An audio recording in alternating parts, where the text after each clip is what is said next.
ନାଇଁ କଙ୍କାଳ ବଥା ମାନେ ମୋର ଚାଲି ପାରୁନି କଙ୍କାଳ ବଥା ଆହୁରି ଢେର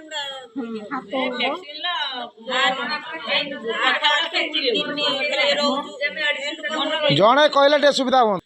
ଭ୍ୟାକ୍ସିନ ନେବା ଦ୍ୱାରା ଯୋଉ କଥା ପୂର୍ବ କଥାଟା ସବୁ ଭୁଲି ଯାଉଛି ମନେ ରଖିବା ବର୍ତ୍ତମାନ ବ୍ରେନ୍ରେ ଟିକେ ସମସ୍ୟା ଆସୁଛି। ଠିକ୍ ଅଛି, ଯାହା ହଉ ଆପଣମାନେ ବୁଝିଛନ୍ତି। ମୁଁ ଭ୍ୟାକ୍ସିନ୍ କଥା ଉଠାଇବାରୁ ଆପଣମାନେ କହିଲେଣି କରୋନା ଟିକା ନେଇକି ଆମେ ସବୁ ରୋଗୀଣା ହେଇଯାଉଛୁ ନା କ'ଣ। ମୁଁ ଭ୍ୟାକ୍ସିନ୍ କଥା ଏଇଥିପାଇଁ ଆଲୋଚନା କରିବାକୁ ଆସିଛି ଆପଣମାନଙ୍କ ସହିତ। ଆମେ ଗୋଟେ ଥର ବିଷ ନେଇକି ପସ୍ତେଇଲା ପରେ ବି କିଛି ଲୋକ ଏବେ ବି ଜାଣିପାରୁନାହାନ୍ତି ସେ ବିଷ ଆଉ ଥରେ ଦିଆଗଲେ ନେବା କି ନ ନେବା। ସେଥିପାଇଁ ଆମେ ସଚେତନ କରିବାକୁ ଆସିଛୁ ଆପଣମାନଙ୍କୁ। ନାଇଁ ଆପଣଙ୍କୁ ଏଇନା ଦିଆଯାଉନି ସେଇଟା ସମସ୍ୟା ନୁହେଁ, ଆପଣଙ୍କ ଝିଅମାନଙ୍କୁ ବର୍ତ୍ତମାନ ଦିଆଯିବ। କିନ୍ତୁ ଆପଣମାନେ ନିଜେ ଚିନ୍ତା କରନ୍ତୁ, କରୋନା ମହାମାରୀରେ କିଏ ଗାଁରେ ମରିଛି କି? ଜଣେ ଅଧେ, କେଉଁ ଜଣେ ଅଧେ ମରିଛି? ଗୋଟାଏ ଲୋକ ଦେଖିଲ। ହଁ, ସବୁ କେଉଁଠି ମଲେ? ସବୁ ହସ୍ପିଟାଲରେ ମଲେ ଆଜ୍ଞା। ତ ସମସ୍ତେ ହସ୍ପିଟାଲ ମରିଛନ୍ତି, ଆପଣ ଜାଣିନାହାନ୍ତି। ଟିକେ ତଥ୍ୟ ନେବେ, କେହି ଗାଁରେ ଜଣେ ଅଧେ ହିଁ ମରିନାହାନ୍ତି, ସବୁ ମେଡ଼ିକାଲରେ ମରିଛନ୍ତି। ଆଉ ମେଡ଼ିକାଲରେ ମଲା ପରେ ତାଙ୍କ ଶବ ବି ତୁମେ ଦେଖିବାକୁ ପାଇନ।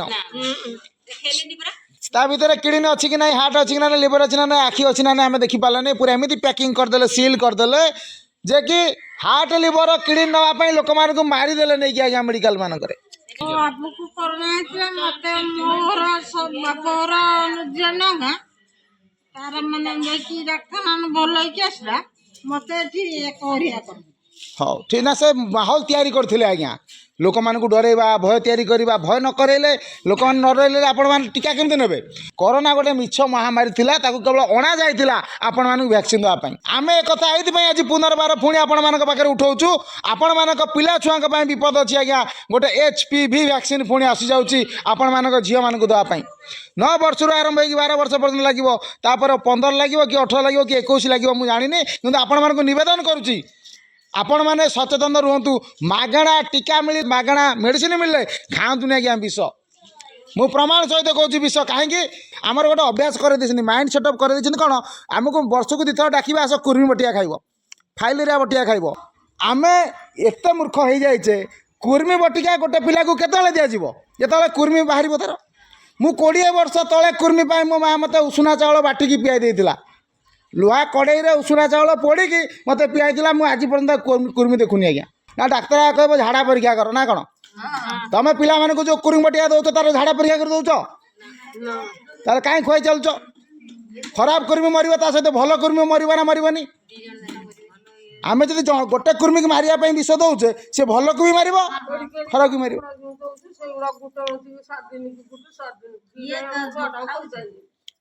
ଶୁଣ, କାହିଁକି ଖାଉଛ? କାହିଁକି ମାଗଣାରେ? ତମକୁ କେତେ ଭଲ କାହିଁକି ପାଉଛି?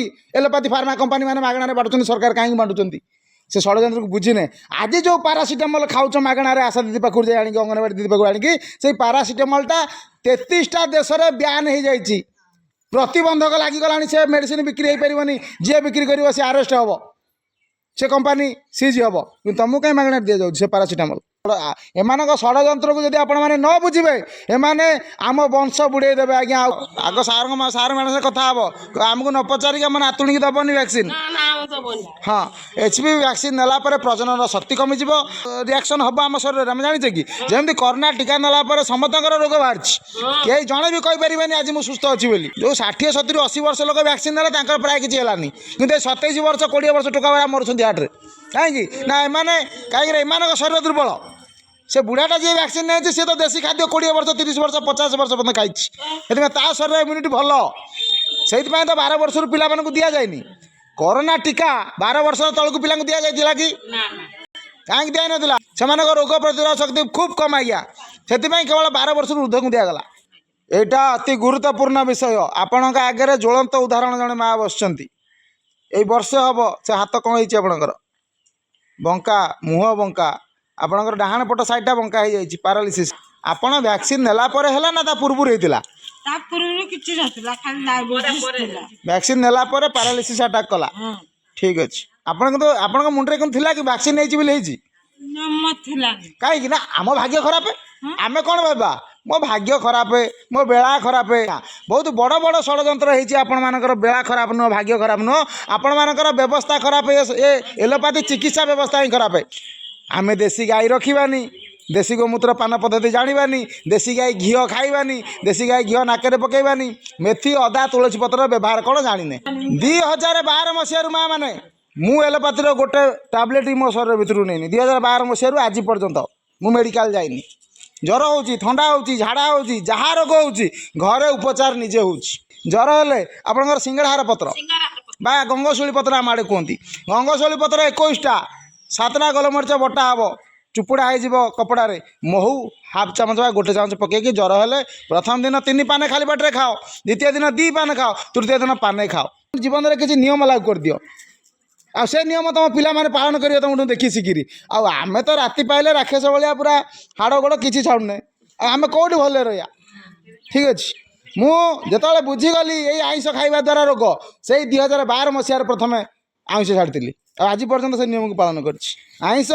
कोटी टका देले भी आज्ञा मुझे खाइबिनी ठंडा पेप्सी कोका कोला जी फ्रिज जिनस खाद्य मत किए 1,00,000 टका देले भी आज्ञा से जिन खाइबुनु विष जिनस से सब आम आज फ्रिज घरे घरे फ्रिज घरे घरे आउ मसला बटा अच्छी क्या घरे हाँ अच्छी आप घरे अच्छी धन्यवाद हाँ एवं घरे घरे ग्राइंडर किए शिल पाखु जाऊँ से ग्राइंडर भी छड़ा आउ ग्राइंडर बटा भी नहीं पैकेट पैकेट हलदी गुंड पैकेट लंका गुंड पैकेट जीरा गुंड कहीं आउ परिश्रम करवा आराम से मरवा मेडिकल जाइकरी हाँ रसुण अदा पेस्ट मिलगला आपण को मारिया कंपानी माने बढ़िया योजना कर किंतु आपण पिला छुआ को बचावा दायित्व आपणकर अलेख धर्म बाबा मान देखी अलेख धर्म बाबा मान के मेडिकल देखा पाइबे तांको धर्म लेखा अच्छी कौन ना सकाल उठले गोमूत्र पान करेंगे आउ संध्या पर से खाइबेनी तांकर संध्या पर खाद्य बंद तांको केतले जीव मेडिकल खोजिब केमती पाइज आम तो कौन आम तो किसी धर्म ना आमर किसी धर्म ना आम सीना कौचे सनातन